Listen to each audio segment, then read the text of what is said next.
Right, we now come to the urgent question. Secretary of State Andrew Barr. Mr Speaker, to ask the Secretary of State for Energy Security and Net Zero if he will make a statement on the future of the North Sea oil and gas industry. Minister. Thank you, Mr Speaker.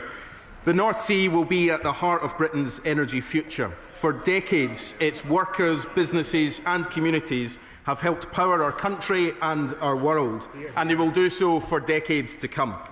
The oil and gas industry has lost around a third of its entire workforce in the last decade, as oil and gas production has declined. A plan is now needed. And that's why in March we consulted on a framework for building a world-leading offshore clean energy industry in the North Sea, alongside managing existing oil and gas fields for their lifespan. We will respond to that consultation in the coming weeks. And alongside that, we published our Clean Energy Jobs Plan, which sets out over 400,000 more good jobs to be created across the UK, including 40,000 in Scotland by the end of the decade, facilitated thanks to record investments in clean energy and the certainty that our plans have created to see over £50 billion worth of private investment since July 2024. Now, turning, Mr Speaker, to today's news. Colleagues in the House will be aware that Petrofac Limited have for some time been working on a restructure relating to their global portfolio. This restructuring plan failed following the unexpected termination of a contract by Tennant, a Dutch transmission company. And at 7 a.m. today, holding company Petrofac Limited announced that it will be entering administration. Now, while obviously disappointing for the company, this is the product of long-standing issues with their global business. Contrary to misleading reports today, the UK arm of Petrofac has not entered administration and is continuing to operate as normal, as an in-demand business with a highly skilled workforce and many successful contracts. Indeed, only last month, Petrofac's UK arm extended 2 significant contracts, demonstrating this business has a viable future. The announcement today only covers the top-level holding company, Petrofac Limited, which has no employees.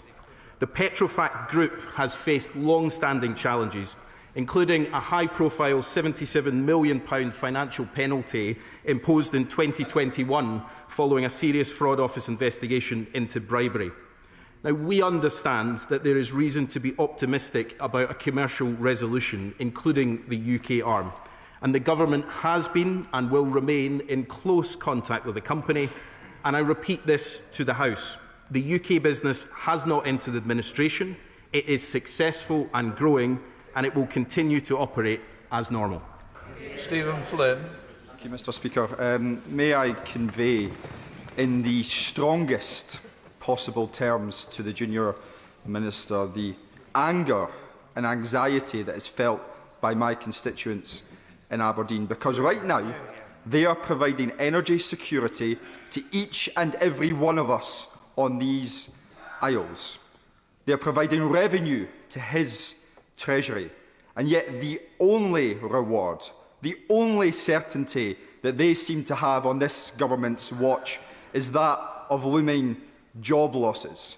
So may I ask, and he shakes his head, may I ask him to come to Aberdeen and explain to my constituents when he is going to listen to trade unions, to academics, to the workers and to industry, and protect that industry going forward for our energy security, but also for Scotland's economy. Yeah.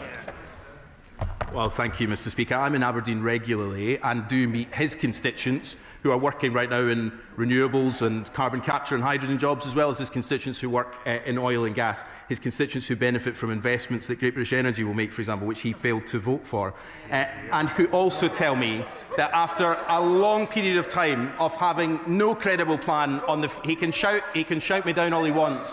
He can shout me down all he wants. He asked a question. I'm just going to say to the honourable member, I brought you in early because I thought it was right to your constituents and you'd applied for a UQ. But I do expect a little respect, even if you don't like the answer, Minister. Thank you, Mr Speaker. He asks a serious question and I'm trying to give him an answer if he would but listen for a few moments. we do take seriously the issue of job losses. Of course we do, and I do take them very seriously.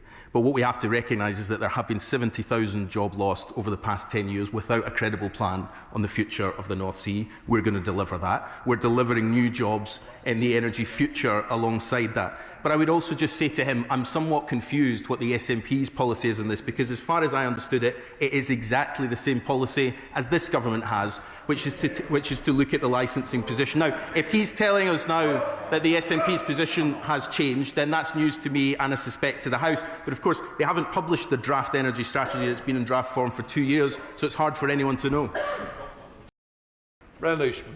Incredibly, Mr Speaker, it's now 8 months since the Prime Minister announced £200 million from the National Wealth Fund for the industrial future of Grangemouth. I've had meetings with numerous companies that have proposals and are frankly impatient to get started. When will this money be spent? When will these jobs come to my town? Because all there is to show far is the bones of an unjust transition and industrial devastation. Well, we absolutely have been looking at a number of proposals. I met 5 companies who are the front runners for investment from the National Wealth Fund, along with the Scottish Government Minister for Energy. There are a number of those propositions that are being taken forward, and I hope we will have an announcement to make in due course. But of course, what we've been trying to do here is not just spend £200 million on the first thing that comes along, but to find the genuinely long-term viable industrial opportunities that deliver jobs at Grangemouth, not just for a year or 2 years, but long into the future. Because the honourable gentleman is absolutely right to say that for far too long that site has been victim from a lack of planning, and it is an example of an unjust transition done wrongly. We want to make that different by having a serious plan for long-term jobs on that site. The NWF has brought companies to the table and will deliver an announcement on that in due course. Mr. Logan. Mr. Speaker, I hear the Minister's reassuring words, but surely he can understand the worry of the workers waking up this morning to the news that they heard. And it's not just warm words that are causing the problem, it's policies.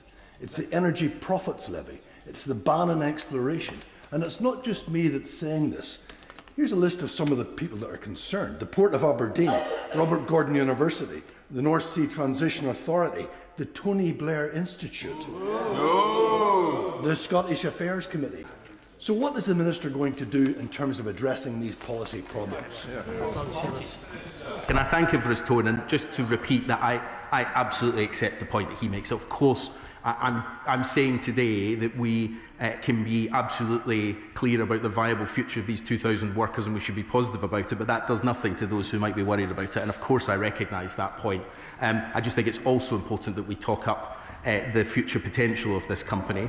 On the point on EPL, which I'm just going to come to, look, we accept that the EPL will come to an end. We've consulted with industry on what the future of that looks like to make sure that price spikes do result in the Treasury gaining some value from that. I think that's a principle that his party and mine are agreed on. That's rightly a matter for the Chancellor to take forward.